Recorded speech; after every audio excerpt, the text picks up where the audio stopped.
But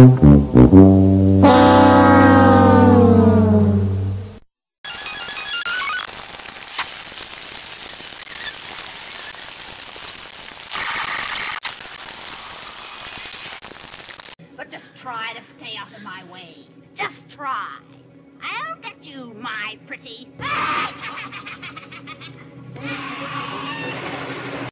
It's the 9th day in the last 2 weeks that the state has set a pandemic high for new cases in a single day. The previous record set on Christmas Eve was more than 49,000 new cases.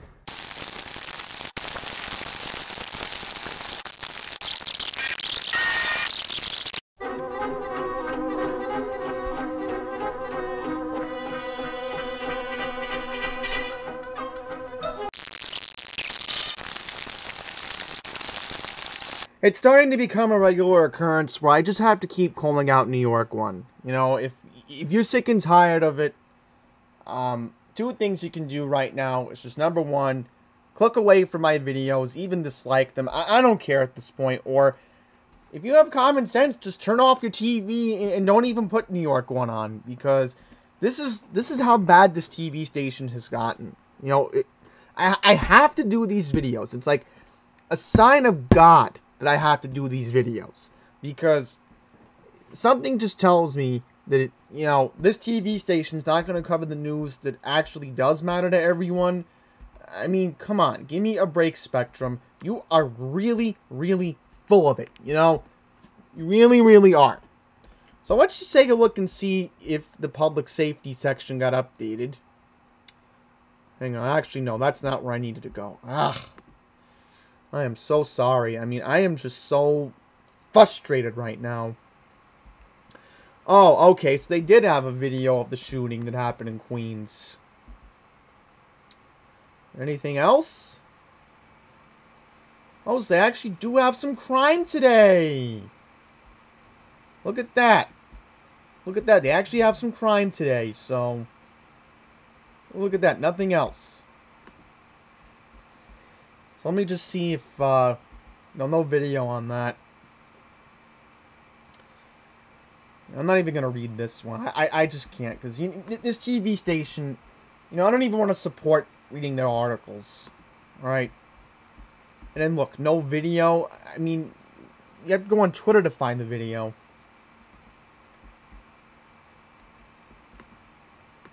But did they mention anything about Tom Suozzi holding a big press conference today? Did they have anything about the ferry that opened in the Bronx? First, let's just take a look at the Bronx. And then we'll just take a look at transit for an example. I mean, you cannot make this stuff up with this TV station. Nope, nothing on here. So let's just see if we can find transit. Here we go. Transit news. Let's see if Tom Suozzi is even featured on here. Nope. Nothing about that. But I will read this article. It's the only article I'm going to read from Spectrum. I guess later on in the video. I just want to organize this. Okay, we'll put this here. So I do want to get to the transit stuff first. That's kind of the reason why I'm uploading this tonight, because I'm titling this video Major Transit Stories Ignored by Channel 1 tonight. That's what we're calling this video.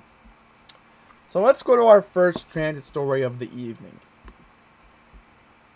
Our first story features Congressman and gubernatorial candidate Tom Suozzi holding a major press conference today at Penn Station.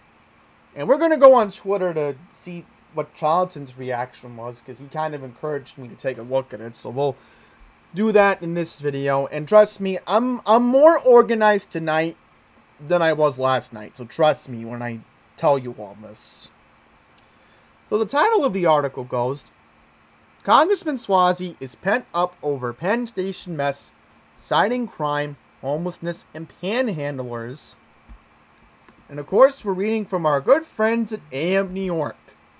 So I really encourage anyone, if you take the subway and you see AM New York, I encourage you to pick up a paper, because it's free, you're supporting their journalism, and you know, they do a much better job in most cases covering the crime than what New York 1's going to cover.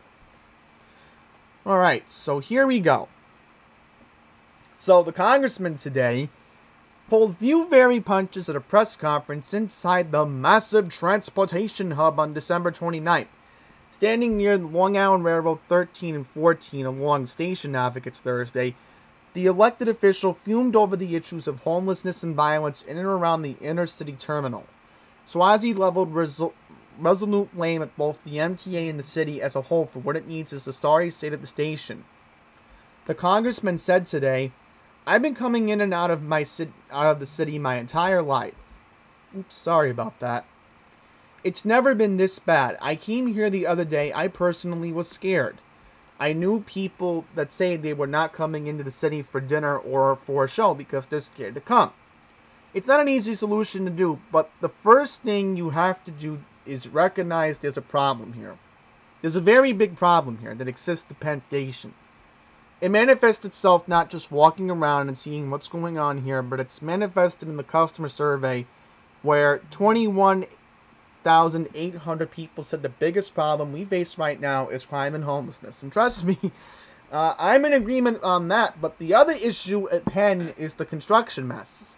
You know, I was kidding around today with my cousin who's going to be 7 in February. I was joking around and he got the joke, and he believed me on the joke. I told him, you go to Penn Station, you know, you got to pretend you're Bob the Builder and wear a hard helmet. Because that's how dangerous the station is. I mean, you're not dealing with crime, you're not dealing with homelessness. But you also have to account the fact that you're technically working in a construction zone. Well, you're walking in a construction zone, yes. And you don't even have a hard helmet. Yeah, that's how dangerous it is. Not only do you need a mask to prevent yourself from getting infected with COVID, now you have to worry about dealing with the construction mess. And then look at this. Funny enough, Tom Swazi walks right past a homeless person. Look at that. How sad is this? You have to do this 3 days right before the new year. Alright, so more regarding this. Citing aggressive panhandlers, blatant day-drunk drug use, unconscious homeless individuals, and mental health issues as prime factors for increased levels of violent crime, the gubernatorial candidate declared today that the city does not have to choose between compassion for the unhoused and a safe Penn Station. So, that's just his personal opinion. It's a false choice between trying to help the homeless and provide for public safety. You can do both. It requires executive leadership and management and people to pay attention and develop a comprehensive plan to deal with these issues. Swazi also called upon New York City's new mayor, Eric Adams, and Governor Kathy Hochul to sit down and address the situation while also asking for social services that will work in conjunction with law enforcement.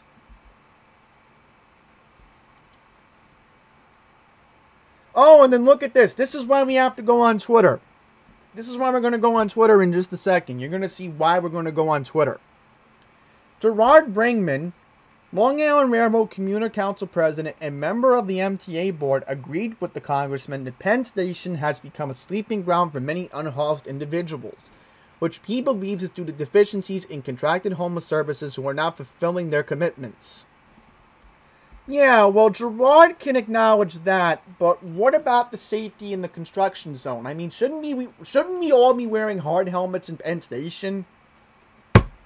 Because it is kind of dangerous. I mean, somebody on Facebook posted a video of, I don't know, a power saw going through the ceiling at Penn. So, that's kind of dangerous. I mean, you need a hard helmet. That's how bad it is. So, this is what Gerard said. MTA Inspecting General Carolyn Proconi has also been investigating this. So, this is what Gerard, end quote, said today. We've spoken to the people of the MTA that handled this situation. They explained to all of us that all the obstacles that they face. One of the obstacles that the contractor that's supposed to be handling the homeless services has not been up to par doing with what they're supposed to be doing. Wow! So Charlton D'Souza has been calling this out for who knows how long? I've lost the track, and I'm bringing him up only a name to bring a fair point up here. But didn't Charlton call out the Bowery Residents Commission a long time ago, saying that they weren't doing their part? Yeah. And that's one of the negatives with Curtis Leawood not being the mayor right now, was that the Guardian Angels were supposed to take care of homeless outreach at Penn. Now that Leawood's not the mayor, he can issue an... Literally, I was supposed to be on the transition team. That was one of the things that we were planning to do if Sliwa won. I was going to advise him to look into that as part of the transition team. But since Sliwa didn't win, that can't happen now, can it? And then look at this. MTA police offer a homeless person a mask.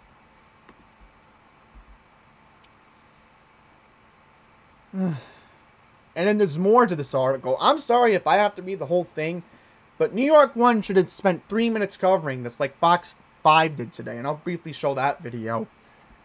People are not comfortable coming into Penn Station. Some of our commuters actually feel unsafe. We're trying to get ridership back. We're about 50% of our pre-pandemic ridership level. We need to get riders back, and riders are not going to come back if they don't feel safe, said the MTA board member.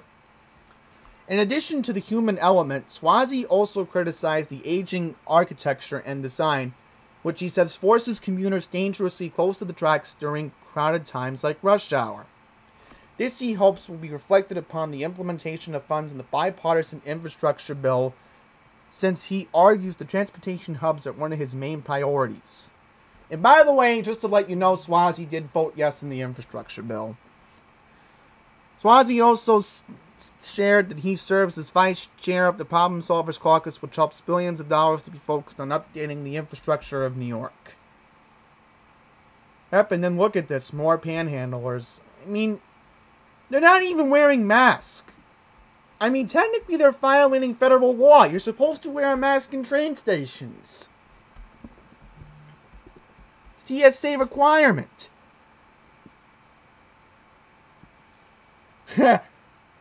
And then look at this. AM New York observed several unmasked, unhoused individuals passed out within the expansive halls of the train hub, including some who were undergoing wellness checks from officers. So there you go. I mean, trust me, I saw a homeless person passed out on one of the tracks. I think maybe this was last month, maybe it was sometime, I don't remember, but trust me, it's disturbing. And you have to see this.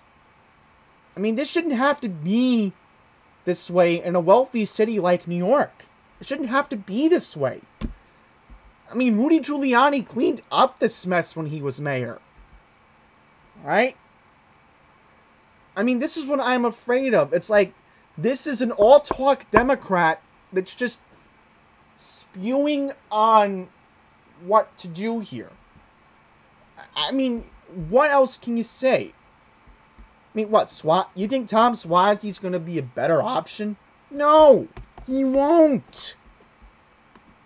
And plus, most people are already assuming that too many clueless Democrats in this state are just going to vote for, you know, what's going on here. Man, my Twitter's going crazy. I'm sorry if I was off point, but I'm trying to look up Charlton. There we go. Okay, let's see if we can find it. Oh, look at this.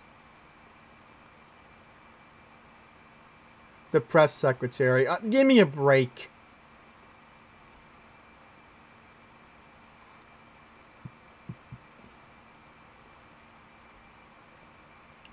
Hang on, I'm just looking for Charlton's tweet. Hang on here. Don't worry, we're going to look for it. Oh, hang on here. I didn't see this online. Look at this. 42nd Precinct cops arrested a Bronx man just moments after he threw a brick through a police car window on the Bronx. Detectives connected him to the vandalism of more than a dozen police cars in recent days, and the man has had more than 12 prior arrests in just the last 2 years. So, you're not going to find this out on New York One. Nope. Yeah, here is the tweet I was looking for. The real story here is that why are the homeless not getting the support from the Bowery mission? Where are the contracted mental health professionals that are supposed to be helping the homeless? What is Tom Suozzi's plan to address this? We need an action plan. So that's Jonathan's reaction today. And then I gave my own personal point of view on it today. We can go down and find it. Here we go. Oh, not to mention, did you notice that New York One was showing Kathy Hochul twice tonight? Yeah, that's kind of disturbing. You know, it seems they love to give her all the TV time they want. I mean, what else can you say about Kathy Hochul? And knowing Eric Adams, you know how many times he's going to end up being on TV the first full week he's mayor? Sounds like it. And then look. He took the Port Washington branch today. So, let's watch Channel 5 for an example. About recent violence at Penn Station, Democratic candidate for New York governor is calling the transit hub a dangerous dungeon and inviting Governor Hochul to tour the facility's conditions. Yes, I am in agreement with what Tom Suozzi did say. It is a dangerous dungeon. Not just the homeless, and not just, you know, what's going on with the crime, but also the fact that we're walking in a construction zone. Why aren't we required to wear hard helmets? Fox 5's Morgan Mackay is live now in the newsroom with details for us. Morgan. Lori, scary, dangerous, and dilapidated is how Congressman Tom Suozzi described Penn Station today. I've come in and out of the city my entire life for decades. It's never been this bad. I came here the other day. I personally was scared. I know people that say they will not come into the city for dinner or for a show because they're scared to come. Congressman Tom Suozzi calling on the city and the state to fix Penn Station, pointing to deteriorating hallways, low ceilings, and homeless people sleeping in shadowed corners. See, that's what AM New York forgot to mention, was the construction zone. Yet Fox 5 acknowledged it. Interesting, huh?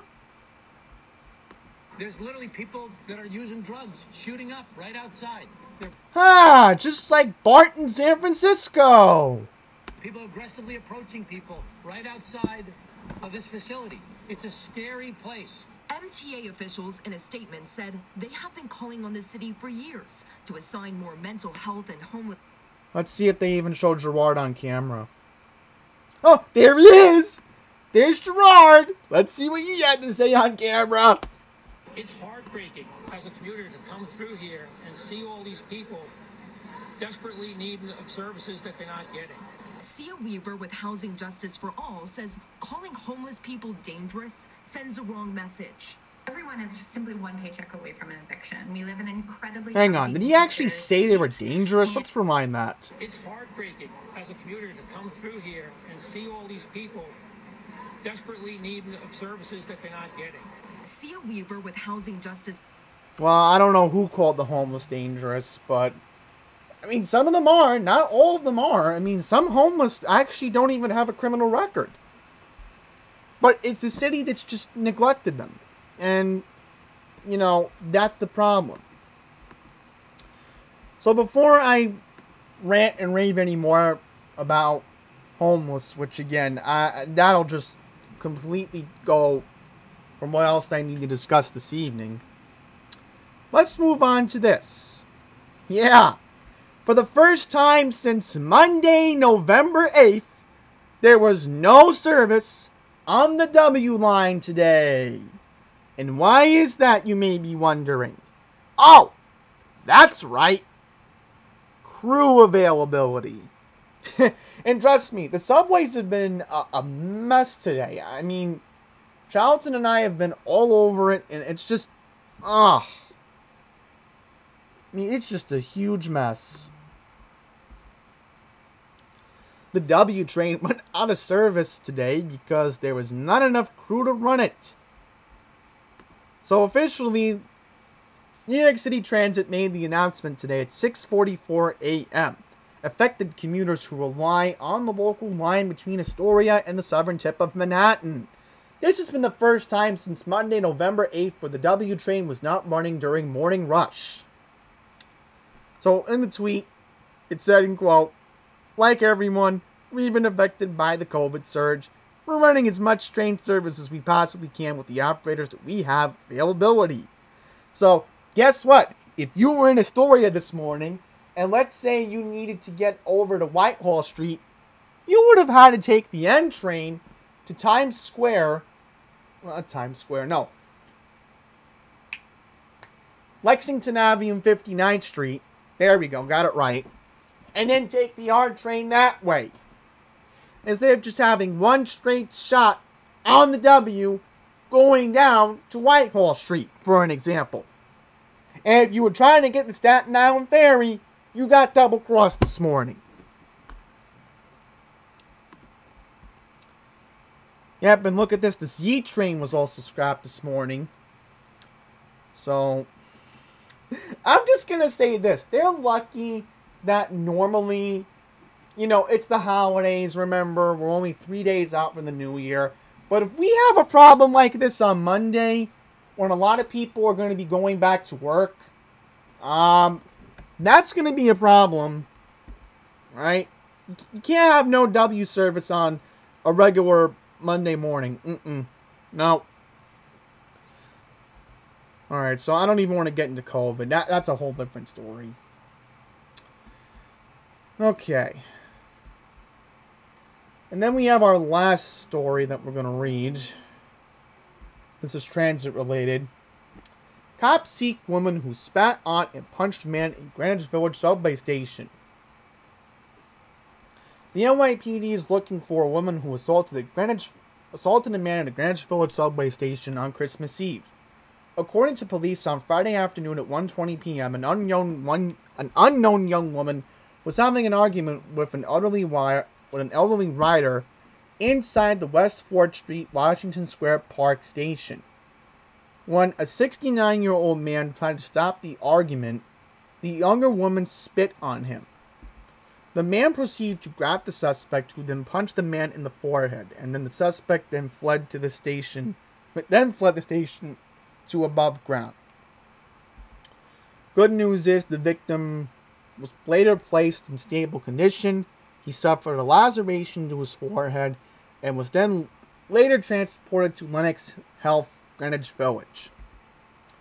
Okay, so we do have a video description. Very good, so we'll read that. She is described as a 25-year-old Hispanic woman with orange tips in her hair, standing at about 5 feet 2 inches tall. She was last seen wearing a black coat, blue pants, and white sneakers. So there you go. You're not going to see this on New York 1. Oh, my bad. Channel 1. Sorry about that. I didn't realize my door was left open. I'm multitasking here, you know. That's the life of Andy's randomness. Okay, let's move on to the next one. NYPD releases video of suspect in Queens shooting that left off-duty cop injured. The NYPD released a video of a person that they believe is connected to a Queens shooting that injured an off-duty lieutenant earlier this month. On December 16th, which was 2 Thursdays ago, the off-duty officer was in the vicinity of Northern Boulevard and 57th Street in Woodside at 3:09 in the morning, when he was approached by 3 suspects in ski masks and displaying firearms. They confronted the officer, and it quickly escalated into a shooting. Both the suspects and officers fired off shots, with the officer being hit multiple times and one suspect being shot as well. Both were taken to New York City Health Elmhurst Hospital, where the suspect was pronounced dead. The officer is recovering from his injuries. Christian Cruz age 19, was arrested on December 18th from Long Island City and charged with attempted murder, robbery, assault, criminal possession of a deadly weapon, and grand larceny. Cops are still looking for a second suspect. Okay, so we do have a video. It's 30 seconds. And there is no audio of it.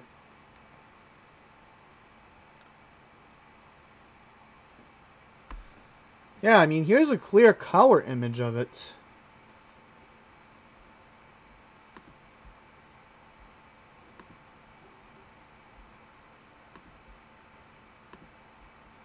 Yeah, I don't want to watch the whole thing, but...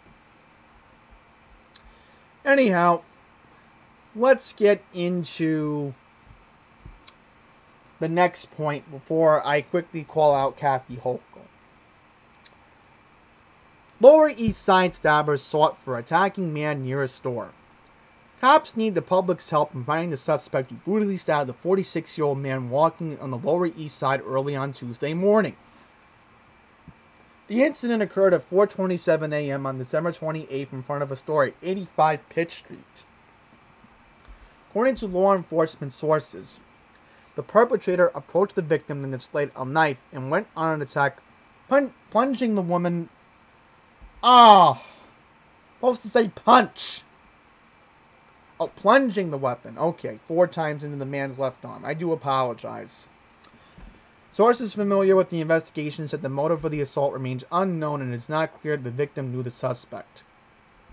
After the attack, cops said the brute fled on scene, on foot, heading southbound on Pitt Street before turning westbound to Rivington Street.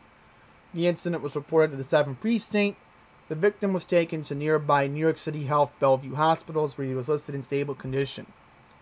Police described the suspect as a man who wore a black hooded off-white brand jacket, a black hooded sweatshirt, and dark-colored pants. Yep, so we do have a video of it right here. I mean, obviously, again, you're not going to hear about this on Channel 1. You're not. So now it's time to call out our governor. So obviously, today, I replied to one of her tweets because I just had enough of her nonsense. And this is what I told her on Twitter today. Since you became governor, you have yet to address gun violence. There were 2 shootings Monday night in the Upper West Side and Jackson Heights. Please address it during the new year. Your predecessor declared it an emergency. And as you can see here, I had to show her a picture of Andrew Cuomo back in June when he declared a disaster emergency on gun violence. Yeah, this is from an actual press conference that Cuomo had 2 months before he resigned as governor. Yeah, so obviously, somebody had to tell Kathy Hochul what's going on. I got 1 retweet, 3 likes. So, it just shows the people are paying attention. They are. And then let's get into what the Wicked Witch of Buffalo does now. Guess what this woman decides to do? She grants clemency to 10 more people before the new year. So look at this. What is this governor thinking? Clemency. Clemency. I mean, this woman is out of her mind. No wonder she's a witch.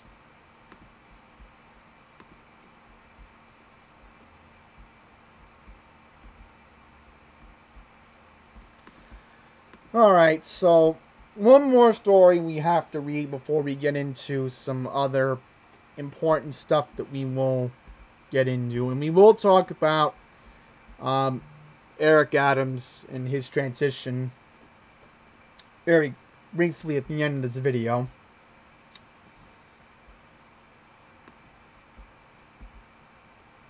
Bodybuilder shot Long Island parents in dispute over his 1-year-old baby. So this is the incident that happened in Long Island, but the reason why this does involve New York City is because the shooter was from Brooklyn. Okay, so this is what police said in Nassau County today. The bodybuilder, accused of shooting his parents at their sprawling Long Island mansion, attacked the couple during a custody dispute over his 1-year-old son. Dino Tomasati is being held without bail on 2 counts of attempted murder stemming from a verbal dispute that escalated with the Christmas Day violence, according to Nassau County Police in court papers. So look at this. So apparently he fled into state line and went into New Jersey. At a press conference Wednesday, police said in Nassau County, Tomasetti had started arguing with his parents, Vincenzo Maschino Tomasati and Rocco Tomasati, at the $3.2 million home in Hewlett Harbor at 10 a.m. on Christmas morning. But the familiar spot took a near-deadly turn when Tomasati allegedly tried to leave the home with the child. Nassau County Police Commissioner Patrick Ryder at a press conference in Mineola today said, when the parents objected, the defendant produced a .22 caliber pistol. Tomasetti allegedly shot his mom in the head and fired at his dad, hitting him in the back and the wrist. Commissioner Ryder said he struck his father then in the head with the gun numerous times after he ran out of bullets. Ryder said Tomasetti wasn't licensed in Nassau County to own the pistol and had no prior arrests. The baby and the child's mother were in the room at the time. Tomasetti then fled the home in his 2017 white Cadillac Escalade. Cops used GPS data to track him down a short time later in Mahwah, New Jersey. The personal trainer was held in Bergen County after being taken into custody on a fugitive from justice warrant out of Nassau County. He waived extradition on Monday and was sent back to Nassau County. Dressed in a black hood and blue face mask, Tomasetti kept his head down and refused to answer reporters' questions as cops led him from the Nassau County Police Department in Mineola to a car ahead of his arraignment. His parents underwent surgery at a nearby hospital for their injuries and was released from the hospital earlier this week. In court, Nassau County Judge Lisa Pertichelli issued orders of protection for Tomasetti's parents, his infant son, and his son's mother. Defense lawyer Marco Liccarda argued against the order pertaining to the woman and the boy, saying neither was ever threatened. The judge disagreed with the defense's argument.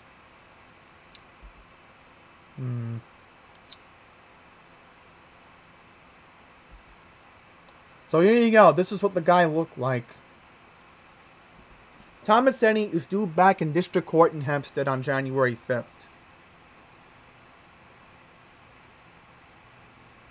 So it's just very unfortunate, you know.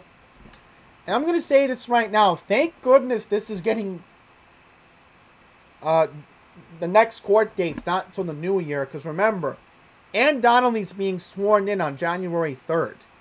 So this gives her enough time to process this case. It'll give her at least 48 hours to look into it, then possibly attend the trial in Hempstead, and then go from there. But, man, I mean, this is going to be... Think about it. Ann Donnelly hasn't even been sworn in yet, and she's already going to have a very first couple of days as the new district attorney.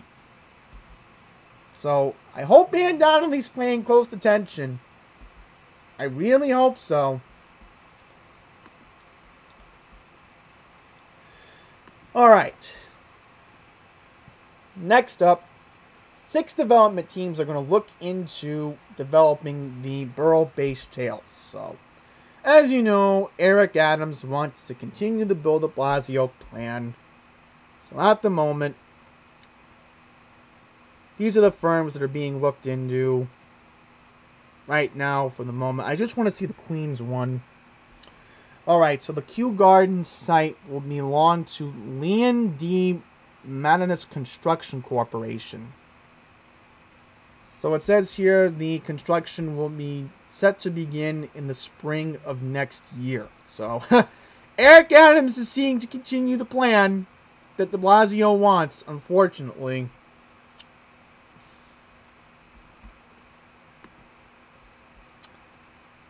Alright, so 2 more stories we're going to read. Put the AM New York homepage at the end of the video. So So here we go. New York City Ferry is now going to Throgs Neck in the Bronx. Mayor de Blasio on Tuesday cut the ribbon on a new ferry landing in the Bronx. Located at Ferry Point Park in Throgs Neck, the new landing extends the city's Ferry View Soundview route, which stops on the Upper East Side, Midtown, of the Financial District. With the addition of the new stop, the Soundview route begins at Ferry Point Park, continuing on the stops in Soundview, East 90th Street, 34th Street, Stuyvesant Cove, and Wall Street.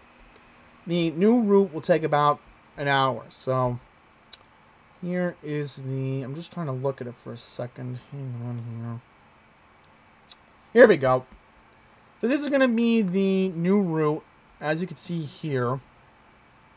Right here. Throgs Neck. Right there. That's going to be the brand new ferry. Very interesting, right?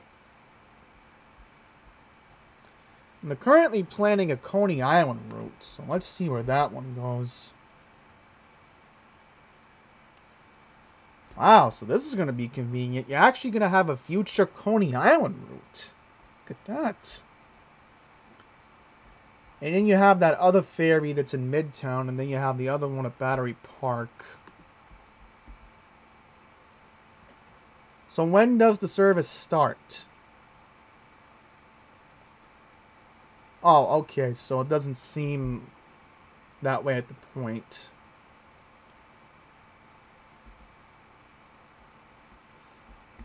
Alright, so we are going to read one article from New York One very quickly. So camera enforcement officially began on the Jamaica Avenue and Archer Avenue busways in Queens. So obviously it's due to improve bus speeds.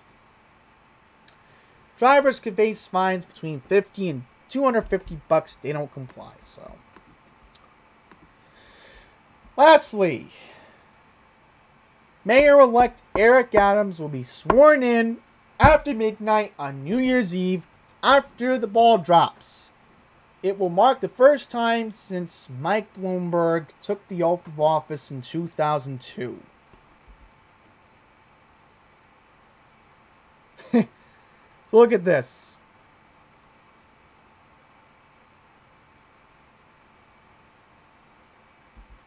I mean, I don't know why he thinks that it's appropriate to do it past midnight. But, okay.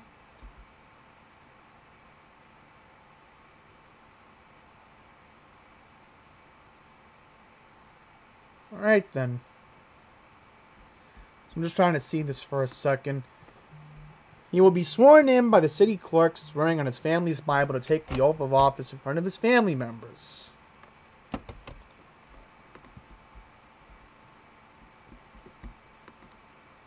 Alright.